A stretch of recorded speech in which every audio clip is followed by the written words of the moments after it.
Hello everyone, this is Anju Sharma. Welcome to AS Classes. हम पढ़ रही हैं 9th क्लास का chapter people as resource. Last video lecture में हमने लगभग हाफ पार्ट कंप्लीट कर लिया था इस चैप्टर का। हमने पढ़ा था कि ह्यूमन बीइंग को कैसे रिसोर्स में कन्वर्ट किया जा सकता है। आज हम उनके बारे में जो पढ़ेंगे वो ये पढ़ पाएंगे जो रिसोर्स बन ही नहीं पाए, जिनमें कोई इन्वेस्टमेंट की ही नहीं गई, उन्हें कैसे उन्हें क्या बोला जाता है। तो let us start with the story of सकाल। सकाल के जो मम्मी पापा थे, जो भाई बहन थे, जो ग्रैंड पेरेंट्स थे उसके, क्या हम उन्हें भी अनएम्प्लॉयमेंट बोलेंगे, अनएम्प्लॉयड बोलेंगे? देखिए, जो सकाल के मम्मी हैं वो अपनी मर्जी से घर के काम करते थे, वो बाहर जाकर काम करना नहीं चाहते थे। तो मतलब यहाँ पे उनकी अपनी एक इच्छा नहीं थी, विल नहीं थी उनकी काम करने की। वो घर के काम ही करना चाहते थे। तो इसलिए हम क्या बोलेंगे कि जो सकाल के मम्मी थे वो अनएम्प्लॉयड नहीं थे। उन्हें हम अनएम्प्लॉयमेंट की कैटेगरी में नहीं रख सकते। जो सकाल के भाई बहन है, वो भाई बहन क्या थे, वो जैसे आपकी एज के थे। अब जो आपकी एज के बच्चे होते हैं उन्हें हम अनएम्प्लॉयड नहीं बोलेंगे, क्योंकि अभी हम क्या कर रहे हैं, आप लोग के अंदर इन्वेस्ट कर रहे हैं ताकि आप फ्यूचर में एक अच्छा रिजल्ट दे पाओ, अच्छे आउटकम्स दे पाओ। इसलिए जो स्कूल गोइंग है उन्हें हम अनएम्प्लॉयड नहीं बोल सकते। अच्छा, जो उनके ग्रैंड पेरेंट्स हैं, जो उन जो ग्रैंड पेरेंट्स हैं, हम उन्हें भी अनएम्प्लॉयड नहीं बोलेंगे, क्योंकि वो अब उनकी एज ही नहीं है कुछ भी काम करने की। तो इसलिए वो अनएम्प्लॉयड की कैटेगरी में नहीं आएंगे। तो आई होप आपको ये समझ में आ गया होगा कि who is said to be unemployed and what is unemployment. Unemployment समझ में आ गई है आपको?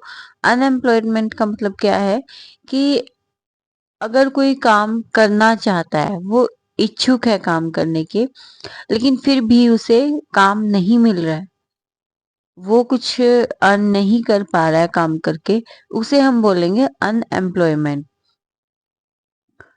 Unemployment is said to exist when people are willing to work at their available wages but cannot find jobs। जैसे कि हमने अभी पढ़ा है कि when people who are willing to work, कि जब लोग अपना काम करना चाहते हैं, कुछ काम करना चाहते हैं, जो भी अवेलेबल वेजेस हैं, जो भी उन्हें पेमेंट मिलेगी, लेकिन उन्हें कोई जॉब नहीं मिलती है, तो उसी को हम बोलते हैं unemployment. Nature of unemployment differs in rural and urban areas. जो अनएम्प्लॉयमेंट है, बेरोजगारी है, उसका जो रूरल एरियाज हैं और अर्बन एरियाज हैं, मतलब कि जो गांव का एरिया है और जो शहर का एरिया है, उसमें अलग अलग नेचर होता है। जो रूरल एरिया है उसमें क्या होता है, उसमें सीजनल अनएम्प्लॉयमेंट होती है। सीजनल अनएम्प्लॉयमेंट हम पढ़ेंगे बाद में, लेकिन अभी मैं आपको बता देती हूँ कि सीजनल अनएम्प्लॉयमेंट का मतलब होता है कि कुछ टाइम के लिए ही काम मिलता है। ये रूरल एरिया में ज्यादा होती है। कैसे कि जैसे बीज बोए है ना, बीज बोए तो उस टाइम पे आपको काम मिल गया, लेकिन बीज बोने के बाद जो क्रॉप जो उगती है, जो ग्रो करती है, बड़ी होती है, और उसके बाद जब हार्वेस्टिंग होती है, तो जब वो बड़ी हो रही है, जो क्रॉप जो है वो बड़ी हो रही है, तब ऐसा तो नहीं है कि हम तब भी हम किसी को रखेंगे काम करने के लिए कि भाई तू देख यहाँ पे बैठ के कि कैसे ग्रो हो रही है। नहीं, हम ऐसा नहीं करते हैं। जो लेबर को रखा जाता है वो किस लिए रखा जाता है, वो सोइंग के लिए रखा जाता है, और लास्ट में क्या है, वो हार्वेस्टिंग के लिए रखा जाता है। और आजकल तो हार्वेस्टिंग के लिए भी मशीन्स आ गई हैं। तो इसे हम बोलेंगे सीजनल अनएम्प्लॉयमेंट, मतलब कि जब आपका सीजन होता है तभी आपको काम मिलता है। नेक्स्ट, ये तो सीजनल अनएम्प्लॉयमेंट हमारा हो गया है। अब हम पढ़ेंगे डिस्गाइज्ड इन अनएम्प्लॉयमेंट। डिस्गाइज्ड का मतलब क्या होता है कि हिडन अनएम्प्लॉयमेंट, यानी कि छुपी हुई बेरोजगारी। इसका मतलब क्या होता है कि बेरोजगारी तो है, लेकिन अब वो आप उसको देख नहीं पा रहे हो। जैसे कि एक घर में 5 लोग हैं और उनके पास एक खेत है, तो पांचों के पांच एक ही खेत में काम करते हैं। एक ही खेत में काम करेंगे तो हो सकता है कि उस खेत में काम करने वाले लोगों की जरूरत सिर्फ 2 लोगों की हो, लेकिन वो जो 3 लोग हैं वो भी खेत में काम करने आ रहे हैं। अगर वो 3 लोग कहीं और किसी और सेक्टर में काम करते तो हो सकता था कि उनकी अर्निंग तो बढ़ जाती, क्वालिटी ऑफ पॉपुलेशन में और थोड़ा सा ग्रोथ हो जाती। तो इसलिए हम क्या बोलेंगे कि इसको हम डिसगाइज्ड अनएम्प्लॉयमेंट बोलेंगे, मतलब कि ये है बट हमें दिखाई नहीं देती है। कि वो जो 3 लोग हैं वो अगर सही से देखा जाए तो अनएम्प्लॉयड ही है, क्योंकि उस खेत में सिर्फ 2 लोगों की जरूरत है, 3 लोगों की जरूरत नहीं है। नेक्स्ट आता है हमारे पास अर्बन एरिया। अर्बन एरिया में क्या होती है? Educated unemployment. एजुकेटेड अनएम्प्लॉयमेंट क्या है कि डिग्री होल्डर्स हैं, पढ़े लिखे लोग हैं, वो काम के लिए घूम रहे हैं, लेकिन उन्हें काम नहीं मिल रहा है। काम मिल रहा है, लेकिन काम कैसा मिल रहा है कि अपनी एजुकेशन के अकॉर्डिंग नहीं मिल रहा है उन्हें। वो काम नहीं मिल रहा है जो उन्होंने डिग्री ली है, जो एजुकेशन ली है, उन्हें उन्हें वो काम नहीं मिल रहा है, या उन्हें बिल्कुल भी काम नहीं मिल रहा है, उसे हम बोलेंगे educated unemployment. Problems of unemployment. Unemployment के प्रॉब्लम्स क्या हैं? बेरोजगारी के प्रॉब्लम्स क्या क्या हैं? Unemployment leads to wastage of man power resource. ये बड़ा इंपॉर्टेंट पॉइंट है। देखिए कि जो मैन पावर है, मैन पावर रिसोर्स है, जो उसकी वेस्टेज हो रही है, वो कैसे हो रही है कि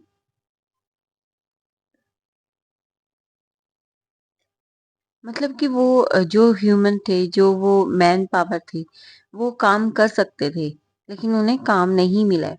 तो इसलिए उनका क्या हो गया, उनकी जो मैन पावर है वो वेस्ट हो गई है। मतलब कि आप जैसे कि आप टीचर के एग्जाम्पल से आप समझ सकते हैं कि एक टीचर है, उसको जॉब नहीं मिल रही है। पर अगर मान लो कि उसको जॉब मिल जाती, तो हो सकता था कि उसके जो टैलेंट है उसका, कि वो बहुत अच्छा पढ़ाता और आगे कुछ और लोगों को एजुकेटेड कर पाता, उन्हें आगे जॉब मिल पाती, वो अपनी कंपनी के लिए कुछ अपनी सॉरी कंट्री के लिए कुछ कर पाता। तो लेकिन उसे जॉब नहीं मिली, तो वो क्या हो गया, उसका सारा टैलेंट वेस्ट हो गया, उसकी जो मैन पावर थी वो वेस्ट हो गई। तो जो बेरोजगारी है उसमें मैन पावर वेस्ट हो जाती है। Asset for the economy turn into a liability. तो वो अपनी जो उसकी कंट्री है उसके लिए असेट बन सकता था, लेकिन अनएम्प्लॉयमेंट के कारण वो क्या बन गया, वो लायबिलिटी बन गया। It implies a great social waste. तो इससे क्या होता है कि जो सोशल वेस्ट है वो भी बहुत बढ़ गया। Unemployment tends to increase economic overload. Economic overload, यहाँ पे हम इकोनॉमिक ओवरलोड को समझते हैं कि क्या है।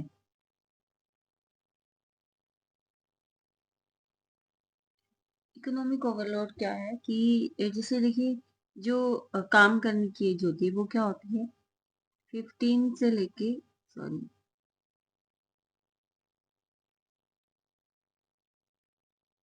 15 से लेके 59 तक क्या होती है, वो वर्किंग एज होती है आपकी। जो 15 से पहले की एज है, जो 0 to 15 है, और जो 59 के बाद वाले हैं, वो क्या होते हैं, वो डिपेंडेंट ग्रुप होता है। और जो 15 से 59 तक होते हैं वो क्या होते हैं, इंडिपेंडेंट होते हैं। मतलब क्या है कि 0 to 15 वो लोग काम नहीं कर सकते, तो वो किसके ऊपर डिपेंड रहते हैं, वो 15 to 59 के ग्रुप के ऊपर डिपेंड रहते हैं, और सेम 59 से बाद वाले ग्रुप के साथ होता है ऐसा। अब देखिए कि 15 to 59 के ऊपर ऑलरेडी बहुत लोड है ना, काम करने का लोड है, अर्निंग करने का लोड है। लेकिन अगर 15 टू 59 के इस सेक्शन के बीच में भी कोई अनएम्प्लॉयड बैठा है तो वो भी क्या हो जाएगा, वो भी डिपेंडेंट के सेक्शन में आ जाएगा और इससे क्या होगा, आपका इकोनॉमिक ओवरलोड बढ़ जाएगा। नेक्स्ट है the quality of an individual as well as of society is adversely affected. अब देखिए कि पैसा नहीं है लोगों के पास, पैसा नहीं होगा तो वो वो कुछ कर नहीं पाएंगे। अगर बीमार भी होंगे तो वो अपना अच्छे से इलाज नहीं करवा पाएंगे। तो इससे क्या होगा कि जो क्वालिटी ऑफ लाइफ है वो डिग्रेड हो जाएगी। The quality of life of an individual as well as of society is adversely affected. Individual की तो होगी ही होगी, लेकिन जो सोसाइटी है उसकी भी होगी। उसकी कैसे होगी? उसके ऐसे होगी कि देखिए जो बाजू वाला है, हम उसे देख के ही तो अपना जो स्टैंडर्ड है वो अप डाउन करते हैं ना। अगर हमारे साथ वाला ही कुछ नहीं कर पा रहा है, कुछ नहीं अपने स्टैंडर्ड को अप डाउन नहीं कर रहा है, तो हम भी उसमें कोई ज्यादा इंटरेस्ट नहीं लेंगे और जो जैसा चल रहा है हम वैसे ही चलने देंगे। तो ये समझ में आया आपको कि जो सोसाइटी है उस सोसाइटी के ऊपर भी इसका इफेक्ट पड़ता है। हम अपना भी स्टैंडर्ड ऊपर नहीं कर पाते हैं अगर हमारे साथ वाले का नहीं होता है। Decline in its health status and rising withdrawal from the school system. अब देखिए पैसा नहीं होगा तो जो हेल्थ है उसके ऊपर भी हम ध्यान नहीं दे पाएंगे। जो हमारी हेल्थ है वो उसके ऊपर ध्यान नहीं दे पाएंगे, और अगर हम ध्यान नहीं दे पाएंगे तो बीमार रहेंगे, काम नहीं कर पाएंगे, कुछ काम नहीं कर पाएंगे तो इकोनॉमी के ऊपर लोड पड़ेगा, जैसा कि हमने सेकंड पॉइंट में भी पढ़ा था, इकोनॉमिक ओवरलोड होगा। And rising withdrawal from the school system, और जो स्कूल सिस्टम है उससे भी क्या होगा कि लोग अपने बच्चों को निकालने लगेंगे, जो स्कूल से है वो विड्रॉल होने लगेगा। यहाँ पे देखिए विशियस साइकिल आ जाता है हमारे पास कि जो पेरेंट्स हैं वो पढ़े लिखे नहीं है तो आगे वो अपने बच्चे, उनका जो हेल्थ स्टेटस है वो भी अच्छा नहीं है, तो आगे वो अपने जो आने वाली जनरेशन है उनको भी नहीं पढ़ा पाते और सेम वो आगे अपनी आने वाली जनरेशन को नहीं पढ़ा पाते। तो इस तरीके से क्या बन जाता है, एक विशेष साइकिल बन जाता है यहाँ पे। नेक्स्ट है हमारे पास increase in unemployment is an indicator of a depressed economy.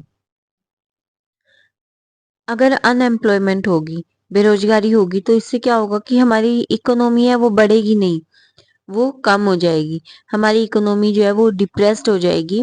वो कैसे होगी कि जो मैन पावर है उसका वेस्टेज हो जाएगा, इकोनॉमिक ओवरलोड बढ़ जाएगा, हेल्थ इश्यूज हो जाएंगे। हेल्थ इश्यू होगा तो इकोनॉमी नीचे डाउन चली जाएगी और जो है वो स्कूल सिस्टम से जो है विड्रॉल होने लगेंगे। तो इससे क्या हुआ कि हमारी जो इकोनॉमी है वो डिप्रेस्ड हो जाएगी, उसमें कमी आ जाएगी, मतलब कि जो हमारा ग्रोथ लेवल है वो नीचे की तरफ चला जाएगा। तो अब हम पढ़ लेते हैं कि केस इन इंडिया, इंडिया में क्या केस होगा। अच्छा, हम पहले ये जान लेते हैं कि अगर आपके पास क्वेश्चन आ जाता है कि प्रॉब्लम्स क्या क्या है अनएम्प्लॉयमेंट के, या एम्प्लॉयमेंट होती क्या है, तो ये सब हम पढ़ चुके हैं ना। एम्प्लॉयमेंट क्या है, disguised unemployment, seasonal unemployment, educated unemployment, और एम्प्लॉयमेंट के प्रॉब्लम्स क्या क्या है, ये सब हमने डिटेल में पढ़ लिए। तो आई होप अगर आपके पास ऐसा कोई क्वेश्चन आता है कि अनएम्प्लॉयमेंट क्या है, उसकी प्रॉब्लम्स क्या है, इसके टाइप्स क्या है, तो वो आप अच्छे से लिख पाएंगे एग्जाम में। नेक्स्ट है हमारे पास केस इन इंडिया, इंडिया में क्या केस है अनएम्प्लॉयमेंट का। People appear to work throughout the year, but in terms of their potential and income, it is not adequate for them. जो लोग हैं वो काम तो कर रहे हैं लेकिन अपने पोटेंशियल के अकॉर्डिंग नहीं कर रहे हैं। वो कैसे? जैसे कि आपने देखा होगा कि जो अर्बन एरियाज हैं वहाँ पे बहुत सारे लोगों ने एजुकेटेड अनएम्प्लॉयमेंट यहाँ पे आ सकती है हमारे पास, कि बहुत सारे लोग ऐसे हैं जो डिग्री होल्डर्स हैं, जिन्होंने पीएचडी की हुई है, इंजीनियरिंग किया हुआ है, लेकिन क्या है कि उन्हें अपनी डिग्री के अकॉर्डिंग जॉब नहीं मिल पा रही है। आजकल आपने देखा भी होगा कि जो प्यून के भी जो इंटरव्यूज होते हैं उसमें जो है वो काफी एजुकेटेड हाईली एजुकेटेड लोग भी प्यून के इंटरव्यूज देने जाते हैं। ऐसा क्यों होता है कि मैंने भी एक बार उनसे पूछा था कि आप इतने पढ़े लिखे होने के बावजूद भी आप यहाँ क्यों आए हैं? तो वो कहते हैं कि हमें कहीं से जॉब ही नहीं मिलती है। तो वो क्या सोचते हैं कि कुछ ना होने से कुछ करना ही बेटर है। मतलब कि कुछ ना कमाने से अच्छा है कि मैं कुछ तो करूं अपनी अर्निंग के लिए। तो इससे क्या हुआ कि जो उनका पोटेंशियल था, मतलब कि जो वो काम कर सकते थे, वो उसमें कमी आ गई। वो उस तरीके का काम नहीं कर पाएंगे। अब देखिए जैसे कि हमारे पास ये हमारी गरीबी रेखा है। अब वो क्या करते हैं कि अगर मान लो कि उन्हें कोई जॉब मिल गई है, प्यून की भी जॉब मिल गई है, तो वो क्या है इस गरीबी रेखा से एक ही पॉइंट ऊपर आए हैं वो। मतलब कि जैसे कि वो इकोनॉमी में तो दिखेंगे कि अनएम्प्लॉयमेंट हमारे देश में कम हो गई है, लेकिन कैसे कम हुई है? वो सिर्फ एक पॉइंट पे ही तो ऊपर आए हैं। आप इसे अपने एग्जाम्पल से समझ सकते हैं कि आपको पासिंग मार्क्स कितने चाहिए होते हैं? 33 मार्क्स पासिंग मार्क्स चाहिए, है ना? लेकिन अगर आपने 34 मार्क्स ले लिए तो आप बॉर्डर पे ही तो पास हुए हो। ऐसा तो नहीं है कि आपने टॉप कर लिया है या कोई आपने बहुत अच्छे मार्क्स ले लिए। तो सेम जो है वो अनएम्प्लॉयमेंट में है कि लोगों को जॉब तो मिल गई है, लेकिन उनके पोटेंशियल के अकॉर्डिंग वो जॉब नहीं मिली है। Disguised unemployment in the agriculture sector. जो डिस्गाइज्ड अनएम्प्लॉयमेंट है, छिपी हुई बेरोजगारी है, हिडन अनएम्प्लॉयमेंट जो है वो क्या कर वो एग्रीकल्चर सेक्टर में वो एक बहुत बड़ी प्रॉब्लम है। वो कैसे है एक बहुत बड़ी प्रॉब्लम? एग्रीकल्चर सेक्टर में वो ज्यादातर क्या होती है, डिस्गाइज्ड अनएम्प्लॉयमेंट होती है। हमने पहले भी पढ़ा था डिस्गाइज्ड के बारे में कि एक खेत है उसमें 5 लोग काम करते हैं, लेकिन 5 लोगों की जरूरत नहीं है। वहां पे सिर्फ 2 ही लोगों का काम करने की जरूरत है। तो वो जो 3 लोग हैं उनका क्या हो रहा है, उनका पोटेंशियल वेस्ट हो रहा है। तो क्या हो गया ये कि एक प्रॉब्लम आ गई है हमारे पास। ये डिस्गाइज्ड अनएम्प्लॉयमेंट है। जैसे कि नाम से ही पता चल रहा है ये एक बहुत बड़ी प्रॉब्लम है। अब हम समझते हैं कि जो हमारी इकोनॉमी के डिफरेंट सेक्टर्स हैं उन पे क्या इफेक्ट पड़ता है एम्प्लॉयमेंट सिनेरियो का। देखिए जो 5 लोग थे उनमें से 3 लोगों को रियलाइज हो गया कि हमारा यहाँ पे कोई काम नहीं है। तो वो क्या करते हैं, वो एग्रीकल्चर से माइग्रेट होते हैं। माइग्रेट होने के बाद वो कहाँ जाते हैं, अर्बन एरियाज में जाते हैं। अर्बन एरियाज में जाके वो क्या करते हैं, वो मैन्युफैक्चरिंग सेक्टर में काम करते हैं। तो वो क्या हो गया, एक लेबर एब्जॉर्बिंग सेक्टर बन गया। अब देखिए जो प्राइमरी सेक्टर के सेक्शन था वो बढ़ा, तो उन्होंने फिर मैन्युफैक्चरिंग सेक्टर में काम किया। अब मैन्युफैक्चरिंग सेक्टर में काम बढ़ा तो इंडस्ट्रीज भी बढ़ी। इंडस्ट्रीज बढ़ेंगी तो क्या होगा कि सर्विसेज भी बढ़ेंगी। सर्विसेज बढ़ेंगी तो हमारा जो टर्शरी सेक्टर है उसमें एम्प्लॉयमेंट बढ़ेगी। अब प्राइमरी सेक्टर जो है वो हम क्या वो उसमें क्या आ गया, हमारा डिस्गाइज्ड अनएम्प्लॉयमेंट आ गया। मतलब कि अनएम्प्लॉयमेंट है, बेरोजगारी है, लेकिन वो दिखाई नहीं देती है। सेकेंडरी में क्या आ गया हमारे पास, यहाँ पे मैन्युफैक्चरिंग सेक्टर है, लेकिन वो क्या है, वो अनऑर्गेनाइज्ड वे में है। यहाँ पे बहुत सारी छोटी छोटी इंडस्ट्रीज खुल जाती हैं। और जो टर्शरी सेक्टर है वहाँ पे क्या हुआ कि मैन्युफैक्चरिंग बढ़ी तो इंडस्ट्रीज भी बढ़ी, इंडस्ट्री बढ़ी तो सर्विसेज भी बढ़ी। तो मतलब कि टर्शरी सेक्टर में जो है वो हमारे पास ये है कि उसमें एम्प्लॉयमेंट बढ़ सकती है। और तो ये हमारा यहाँ का चैप्टर कंप्लीट हो गया है। हमने देख लिया है कि अनएम्प्लॉयमेंट के क्या क्या प्रॉब्लम्स हुए, क्या क्या प्रॉब्लम्स हो सकते हैं। और सेम हमने इंडिया में भी केस देख लिया कि यहाँ पे अगर ये प्रॉब्लम्स होती हैं तो क्या क्या हमारे पास प्रॉब्लम्स आ सकती हैं।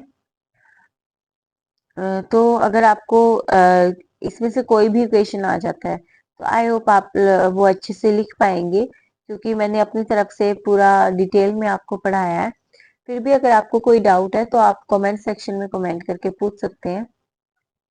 अगर आपको ये वीडियो लेक्चर पसंद आया होगा तो प्लीज लाइक शेयर और सब्सक्राइब जरूर कीजिएगा और कमेंट करना मत भूलिएगा अगर आपको ये लेक्चर अच्छा लगा है। और अगर आपको कोई भी डाउट आता है या आपको कुछ भी ऐसा लगता है कि मैंने अच्छे से नहीं करवाया है तो आप उसे कमेंट सेक्शन में मुझसे पूछ सकते हैं। Till then stay connected, keep learning. Thank you so much. Bye bye.